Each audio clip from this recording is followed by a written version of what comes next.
Warning: please do not use or derive concepts from this video to try answering questions and incorporating it into the steps of a diagnostic approach to a patient. So today I'll be talking about Yagami from Death Note. So before we continue on, let's discuss the abilities and restrictions of the Death Note. So the human whose name is written in the note shall die. This note will not take effect unless the person's face is in mind. So that's why, therefore, people sharing the same name will not be affected. If the cause of death is not written in the next 40 seconds of writing the person's name, it will happen. If the cause of death is not specified, the person will simply die of a heart attack. After writing the cause of death, details of the death should be written in the next 6 minutes and 40 seconds. The notebook has 60 pages and 38 lines per page. If you write smaller, you can cram in more names. The death note can only be used by the person who found it. If the owner throws it away or loses it, the right of ownership is automatically transferred to the next person who picks it up. You can write with any pen, it doesn't matter what color, but if you put a sticker in the book and then write on top of the sticker, there will be no effect. If the cover is destroyed, the notebook cannot be used.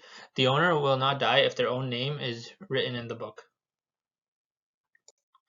So before we continue on, let's discuss some terminology. So, stable angina is where like there is greater than 70% stenosis of the blood vessel, and this is usually due to excessive oxygen demand is higher than the oxygen supply. Unstable angina is where there's a blood vessel and there is partial occlusion of it. Sometimes this occlusion can rupture and it could cause a full length MI, which would be a bad prognosis. And now we're going to start talking about MIs. There's NSTEMIs and STEMIs. So an NSTEMI is usually not as severe as a STEMI. This is where the subendocardial ischemia, which is like the layer right under the endocardium. The reason the endocardium isn't as prone to damage is because like there's still like blood there and oxygen can still occur. That's why the layer of the subendocardium is more prone to ischemia.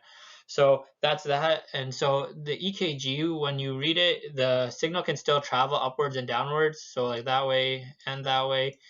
And that's why you won't have ST segment elevation. And in STEMI, you have like a heart and like it'll be like transmural ischemia. So like this means that the whole layer. So the only way for the signal when it comes in contact is to go upward. That's why you have ST segment elevation. So the treatments for stable and unstable angina is usually you just give them nitrates to decrease wall stress. And for NSTEMI and STEMI, you have to send these guys immediately to cath lab. And you might be asking, how do you differentiate between unstable angina and NSTEMI? Well, on EKG you can't. That's why you order biomarkers. And if mainly troponin, and if you want, that's the gold standard. If you see a reinfarction, you maybe order a CKMB. So yeah, so to recap, NSTEMI and STEMI treated with cath lab, stable and unstable angina, treat them with drugs, mainly nitrates. So now I'll discuss the optimal scenario for a death note heart.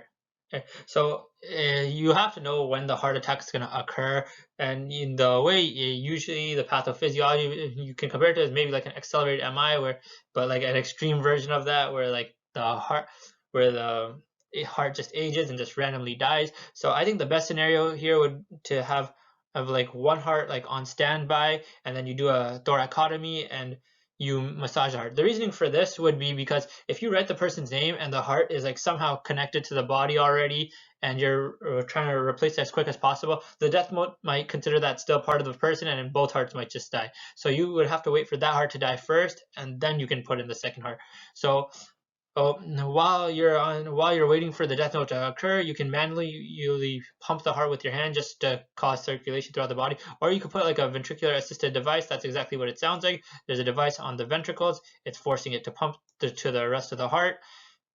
And these usually aren't used for transplants. They're usually mainly for short-term benefits while you're waiting for a transplant, or for people who are not eligible for a heart transplant. These are like people who are like really old, alcoholics, smokers, and they're just not fit to get a transplant because they might die anyways and not follow protocol, or are not compliant to what you say. So post-op care would most likely with any transplant patient, you would put them on immunosuppressants. This to prevent because since the heart would be seen as a foreign object to the body, the immune system might attack the heart, and you don't have to really worry about graft versus host disease because that's usually in organs that are lymphocytic rich, like the bone marrow or liver. And since they're on immunosuppressants, you may also want to put them on antibiotics, antifungals, and for other opportunistic infections as well. So to prevent because the person's immune system will be like suppressed, so that's why a and another post-op care, you would put them in cardiac rehabilitation. That's just a way of saying that you want the patient to start exercising and have a good diet and refrain from alcohol and smoking.